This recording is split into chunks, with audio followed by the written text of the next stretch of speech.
In the news this week, how Western Australia played a key role in Anthony Albanese and Labor's historic election victory. A special report. Also tonight, my first vote, how WA's youth shaped the election result.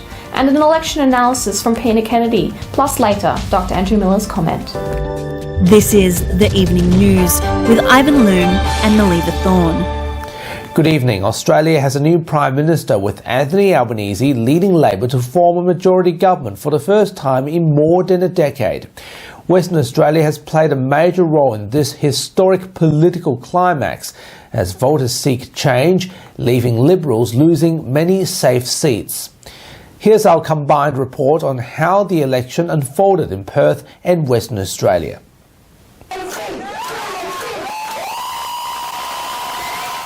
It was a night of jubilation for Labor candidates as they received record vote swings in all marginal and safe Liberal seats in WA.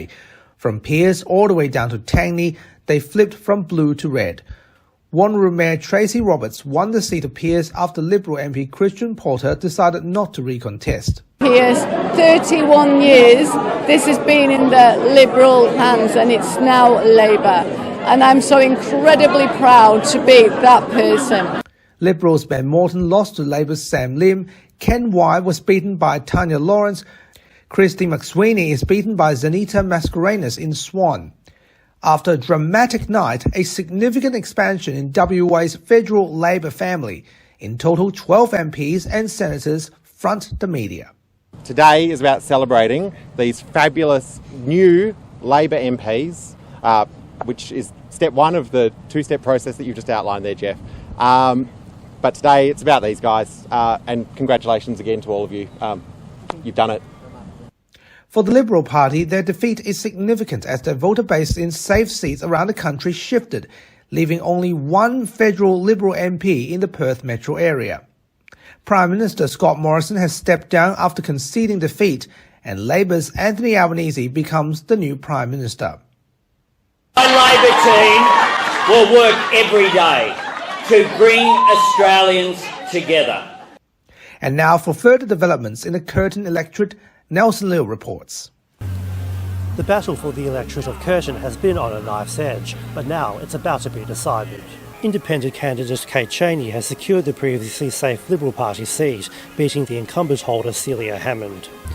Both Kate Chaney and Celia Hammond have been neck and neck during this election campaign, according to pre-election polls. Chaney says she would be optimistic about serving Curtin, no matter the result. As I said, climate change action and integrity are the two issues that the electorate has told me are really important. So they are the priorities I would take to Parliament in the first instance. She maintains there are long-term issues in the electorate that need to be addressed. I think the country is ready for a change, and I hope that I can hold whichever party to account if I do win the seat, to ensure that we're really focused on the long-term issues that we need to address. Meanwhile, Celia Hammond thanked her Liberal Party supporters in the electorate for backing her throughout her 3 years and during her election campaign. She said she respected outgoing Prime Minister Scott Morrison, who conceded defeat to new Labor Prime Minister Anthony Albanese. I'm committed to the Liberal values, and I'll be, whatever comes out of this election, I'll be committed to working within the party and helping it to gain strength and continue to serve Australia. The electorate has previously been the Liberal Party's blue ribbon seat, held on a margin of 13.9%. Nelson Liu, WAMN News. The Senate race, on the other hand, will take weeks to determine as preferences come into play.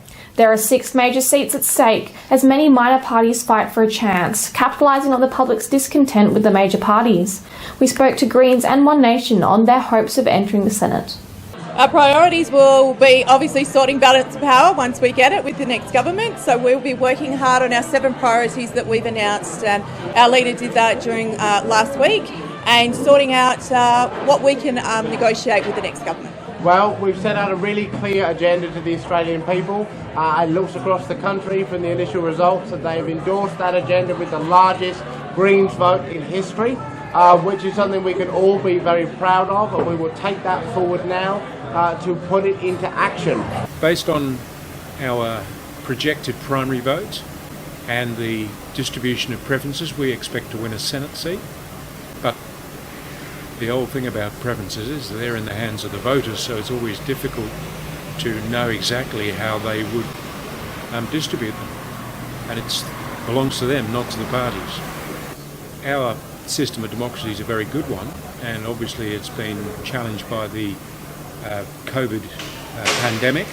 It's meant people haven't been able to get to vote. They've had to make allowances for people who are isolated and so on and so forth. But I think by and large it's allowed people to come out and express their political views. Young people's votes have been incredibly important during the election, with many of them making up their minds over climate change and cost of living issues. Eliza Turner turned 18 years old on polling day, having her first ever vote and a celebration drink on the same day. She shared with us exclusively about what shaped her vote. Eliza, congratulations. Thank you. You're turning 18 today. Yes. And you're voting today. Yes. And you're drinking today. Oh, hell You're going to experience adulthood and democracy all in one go today. Yes. How's it feel? Very daunting, honestly. Kind of just been sprung into the deep end, first day of adulthood, but looking forward to it. Pretty crazy coincidence, so going to brag about that for probably the rest of my life. Okay. Have you made up your mind? Yeah, pretty much. How long did it take you to make up your mind? Well, I kind of held my political beliefs all throughout, my life. So, it wasn't a super hard decision. I did want to educate myself more on the candidates before. So it took me about a week to kind of lock in who I was most comfortable voting for. When you look at the political contest, particularly as Morrison versus Albanese, yes. If you have to choose between one of them, any one of them a bit more likeable to you or not really? Well, I guess Albanese seems more likeable than ScoMo, who just seems, especially as a woman, just seeing what's going on with the Liberal Party of recent has been quite distressing. Are minor parties considered? They have been, yes. Definitely just because, a lot of them are more focused on issues I'm pretty passionate about, and they appeal a lot more to my politics.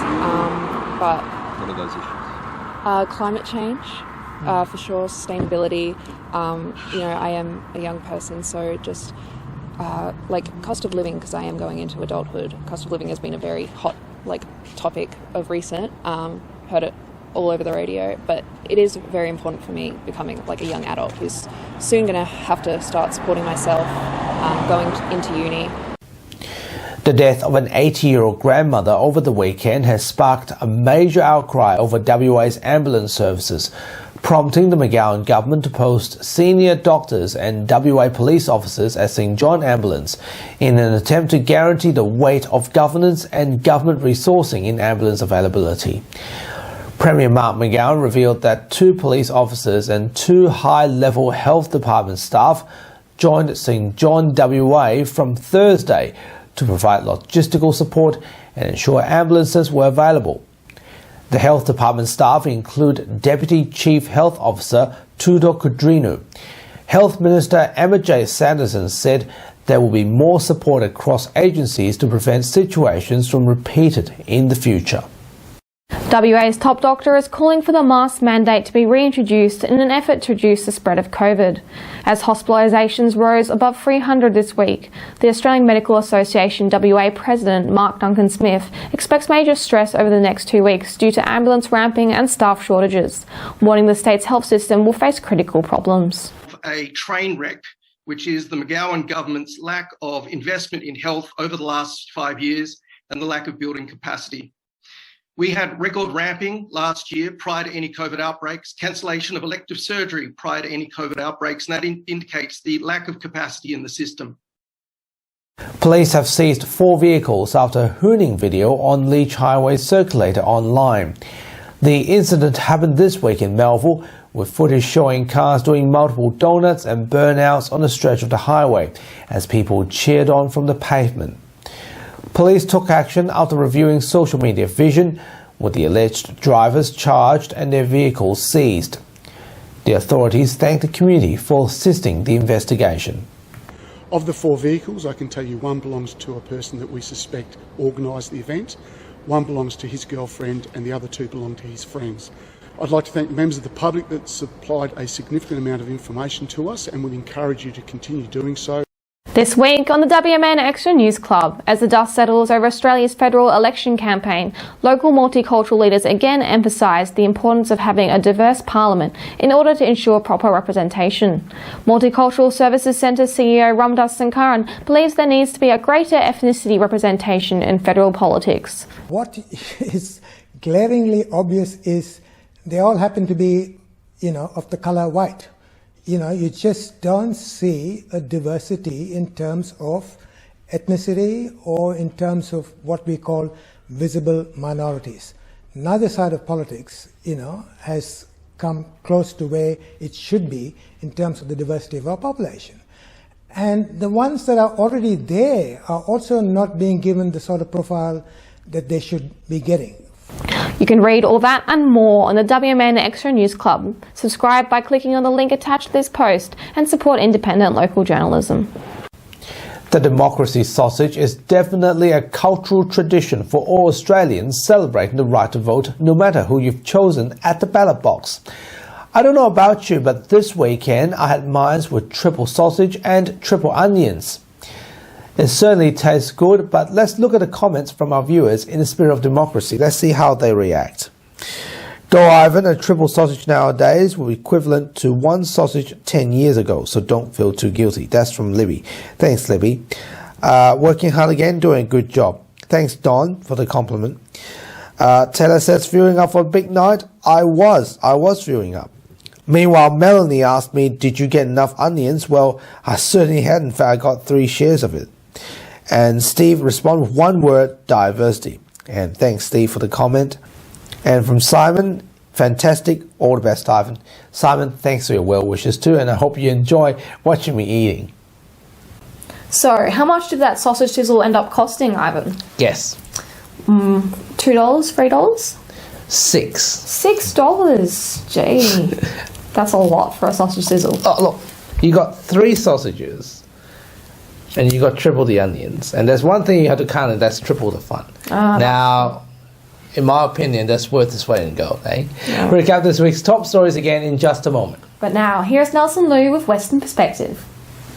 Thanks, guys. Hello, and welcome to a special federal election edition of Western Perspective. Thanks for joining us. Well, the federal election is done and dusted after a long 6-week campaign. Both the Liberal and Labor parties battled it out on issues with some sledging on the side, as Scott Morrison and Anthony Albanese vied for the country's top job. Political commentator Peter Kennedy gives his take on Election Day and the outcome. There are 3 significant points to take out of the federal election. Number 1, change of government. Obviously, they say you change the government, you change the country. So that remains to be seen. But a Labor government, the key point about the new Labor government, though, is that its primary vote actually fell. That's a very rare event, that you win government, but your primary vote falls. So that is an issue for Labor, and they'll have to deal with that. Number 2, as far as Western Australia is concerned, the collapse of the Liberal Party vote, around 10%, which would indicate that the Liberals have learnt nothing from their failure last year in the state election. Many of them thought, oh well, there'll just be a natural swing back because this is a federal poll, not a state poll. How wrong they were. The Liberal Party has a lot of soul searching to do, and that is extraordinary. Also, in Western Australia, the Mark McGowan factor, still an issue, still a big plus for the Labor Party, hence the Labor gains in the federal election. And Mark McGowan's government, riding high, very important as far as the Labor success is concerned. And the last point is the success of the Teal candidates throughout Australia in safe Liberal seats. Teal candidates, all women. There's a message for politicians there, particularly the Labor Party, and as a result of the rise of the Teal candidates, the Liberal Party has lost a number of major players First on the list, of course, the Deputy Leader, Josh Frydenberg. A very significant loss, not only for the Liberal Party, but also for the nation. An experienced politician who was looking as if he was headed for bigger things. And in Western Australia, of course, the loss of the blue ribbon Liberal seat of Curtin to a Teal candidate, albeit a Cheney with a long history in the Liberal Party itself. But the issue now is for the new government, the Albanese Labor government, to get on with the job. They've got major challenges, there's no doubt about that. The economy, obviously, but also in implementing the promises that they made during the election campaign. But the number one issue they have to face really is the economy. You've got rising interest rates, you've got the issue of the petrol prices that they've got to deal with in 3 or so months. Will they continue that excise discount that the Morrison government introduced? They're tough decisions that the government is going to have to make, and the focus, of course, will now be on them. But nevertheless, look, a watershed election. The country doesn't change government very often. This is the first time in 9 years. Going for your 4th term, it was a term too hard.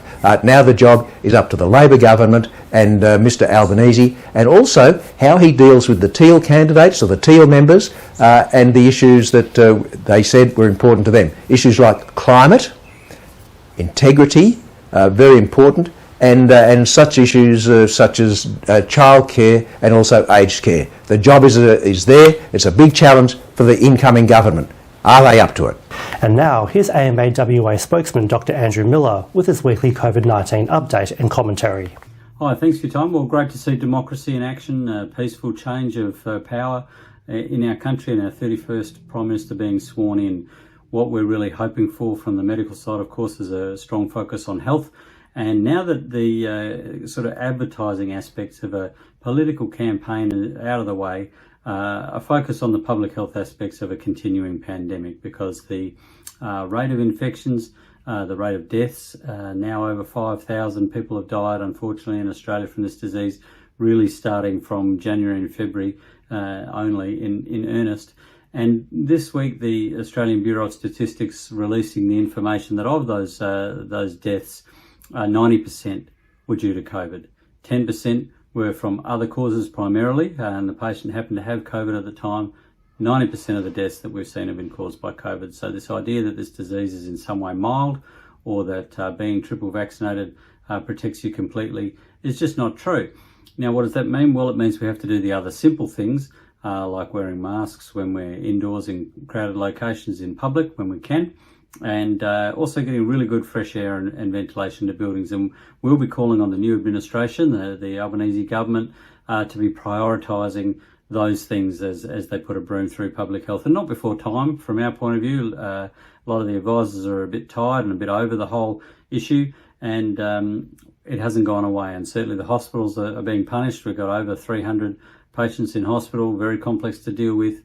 Even if they're not in intensive care on a ventilator, they still cause a lot of hold-ups for themselves and for other patients. And we want to look after as many people as we possibly can. We know the ambulance service is in crisis. We know the public hospitals have been caught short, not enough beds, and we need the state and the federal Labor governments to really work together on solving these issues. So congratulations, Australia, on making your choice, and Western Australia, and really look forward to seeing new ideas being applied, particularly from those independent so-called Teal candidates. Congratulations to them. A lot of very smart women coming in there with no allegiance to a particular party or a party line, able to just get out there and speak the truth the way it is. And West Australians, that's what we like to see. Thanks again. And that's WP for this week. We'll be back again next time, but for now, it's back to you, Ivan and Melly. Thanks, Nelson.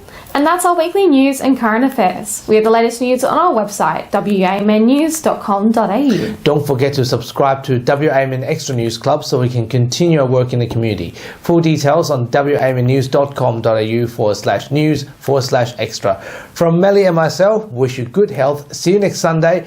Let's find out what's happening on the other side of the country. Leo from 6 News takes over now. Good evening, Leo. Thanks guys, it's Sunday the 22nd of May, you're watching 6 News. Our top stories tonight.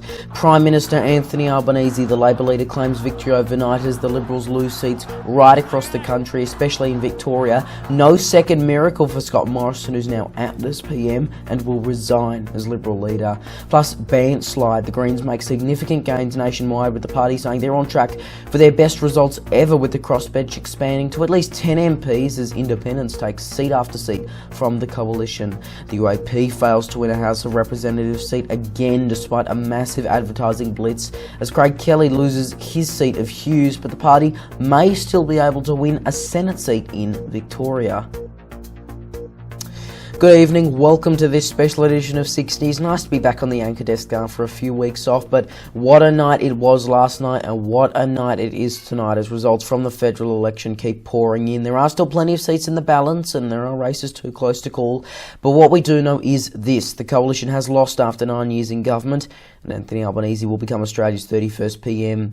Unlike 2019, the polls were right. Labor forming government and independents gaining significant support. Scott Morrison, one of 3 Liberal PMs since 2013, is out from the top job and now says he will resign as the Liberal leader but stay on as the member for Cook. That leaves the party to rebuild and reshape and prepare for opposition to what is set to be an increasingly diverse crossbench, with the Greens, independents and minor parties making significant gains. Reporter Lincoln Holmes begins our special coverage. After 9 years, now a change in government. Please welcome to the stage the man set to be the 31st Prime Minister of Australia.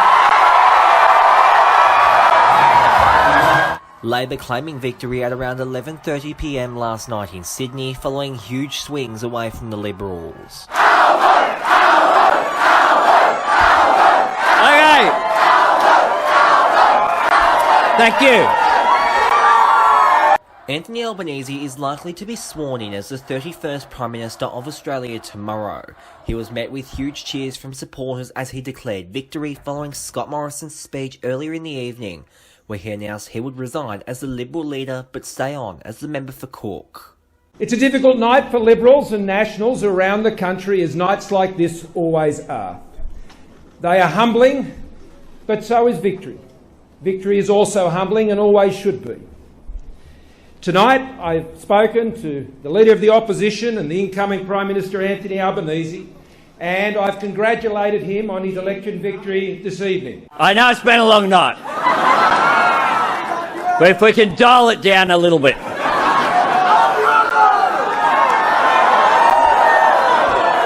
While there's still a lot of counting to go, the results are fairly clear for most seats. Josh Frydenberg is out of his seat, losing to independent Monique Ryan. Tim Wilson has also lost to an independent, and Katie Allen lost to Labor. Voters went towards Labor in Western Australia, which saw a landslide victory for Premier Mark McGowan in 2021. But this doesn't mean it's all good news for Labor.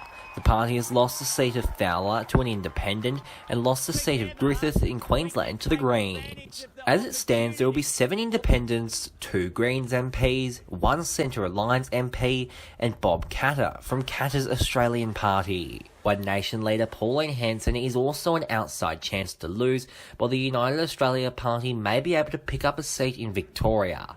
But tonight, the main focus nationwide is on Labor. A better future for all Australians. Thank you very much. Lincoln Holmes, 6 News.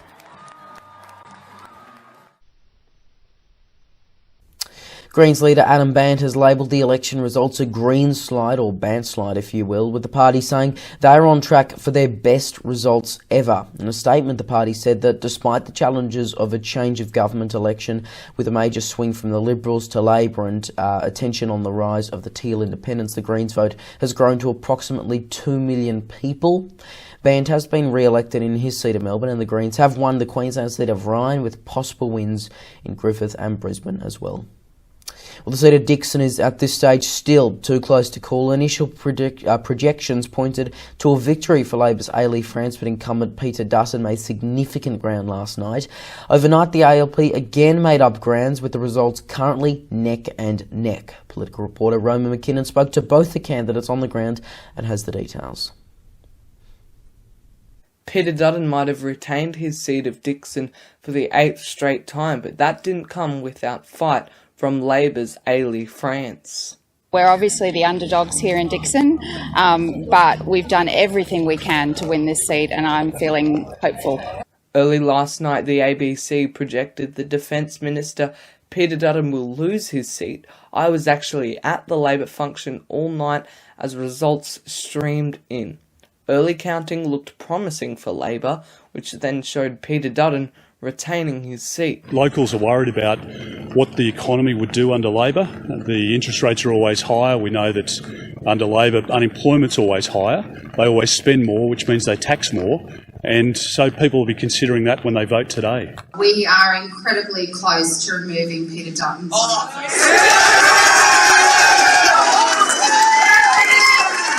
The two-candidate preferred shows Peter Dutton on 51.4% and Ailey France on 48.6%. Labor took a big chunk out of the LNP's margin in Dickson, showing a swing to Labor of 3%.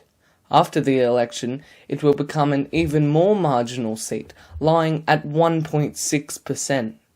We are still seeing votes counted across the country today, with Anthony Albanese set to be sworn in by the Governor-General tomorrow. Roman McKinnon, 6 News. The United Australia Party has again failed to win a single lower house seat despite another advertising blitz. Leader Craig Kelly, who defected from the Liberals last year, has also lost his seat of Hughes that he held for 12 years and will not become the new PM, as he touted for months. The party ran in all House of Representatives seats but failed to win any. However, it is possible it's not all bad news for the party, with Ralph Babbitt potentially winning a Senate seat in Victoria. We'll keep a close eye on that. Meanwhile, the Liberals have lost seats right across the country and especially in Victoria. Kooyong, Goldstein and Higgins are some of the most significant that are now in the hands of either Labor or an independent. Reporter Austin Pollock takes a closer look at what just went wrong for the party. Well, it's a day after the federal election and it is clear that the Liberal Party has not come off too well. And you can see these are some seats. Now, before last night, these were all held by the Liberal Party. Take a look at today. We have seats that have been changed to the ALP, to independents, and also the Greens, which is one of the key factors of this. Seats aren't just going to the ALP, they are also going to parties like the Greens and also the Independents. And we would like to take a look at one in particular, Brisbane. We've got the Liberal candidate Trevor Evans, Labor's Madonna Jarrett, and Greens Stephen Bates. Now, if we have a look, we are projecting that he has won that seat. In fact, that has been called, and there's been a 10.7% swing away from the LNP in that seat of Brisbane. And we'll have a look in Kooyong, where the high-profile MP Josh Frydenberg, he has been taken out by an independent, Dr. Monique Ryan. So it certainly hasn't been a good night for the coalition. And we'll have a look at the national two-party preferred. And here it is here.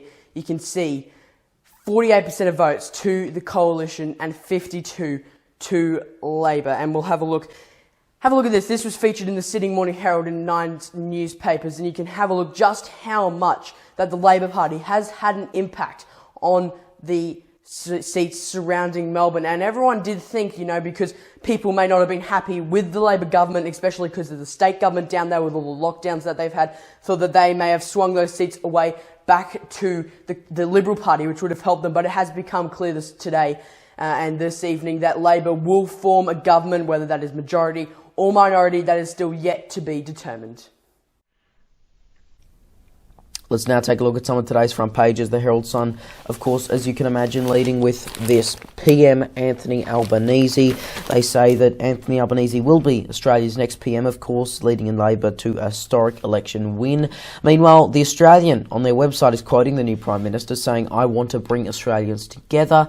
Overseas, the New York Times leading with Australia's new leader faces the peril of winning as not the other guy. Like Biden before him, Anthony Albanese enters office on the back of the disgust at the Conservative incumbent rather than enthusiasm for his leadership. And an interesting headline in the UK, Sun, Australia elects anti-Queen left-wing PM who tried to oust monarch. Now, there is a lot else happening in the news tonight, other than the election. For all the latest on that, let's bring in our senior reporter, Darby Travers. Darby, what else is happening? Leo, good evening to you. Yes, plenty of other news outside of the election. US President Joe Biden says North Korea has not responded to an offer of COVID-19 vaccines from the country just days after authorities reported cases in the nation for the first time. The BBC reports over 2 million people are sick with what has been labelled a fever, and the country is under a nationwide lockdown, but it is believed they have very little testing and a small vaccine supply. Meanwhile, Russia has banned 963 American officials and figures from entering the country as the war with Ukraine does continue. Hollywood actor Morgan Freeman and President Joe Biden are both on the list, as well as former Senator John McCain, who actually died in 2018. The list also does include almost all US senators and House of Representative members. And the World Health Organization has held an emergency meeting to discuss the recent outbreak of monkeypox, following reports of over 100 cases in countries including the US, France, Italy, Germany, Spain, and here in Australia. Victoria reported a case earlier this week, and New South Wales has a likely case, but authorities have urged people not to worry, and American officials say there is a low risk to the general public. Quickly checking in with tomorrow's weather forecast now. Brisbane, chance of some showers, 21 degrees. Possible rain in Sydney, 17 there. 14 in the nation's capital, getting to 17 in Melbourne. 14 in Hobart, 22 in Adelaide. 25 and partly cloudy in the Alice. Wet weather in Perth, getting to 17 there. And in Darwin, warming up a top of 34. So Leo, that is what else is going on tonight. For all of your latest headlines, be sure to visit 6newsau.com. For now though, my friend, keep up the great work. Let's throw it back to you in the studio. Alright, thanks to our senior reporter Darby Travers there. And that is 6 News for this Sunday evening. You can stay up to date with all the latest headlines by heading to our website 6newsau.com and by following us on social media, Facebook, Twitter, Instagram, TikTok and Lit. Just search 6newsau to find us. I'm Leonardo Puglisi. Thanks for your company. Good night.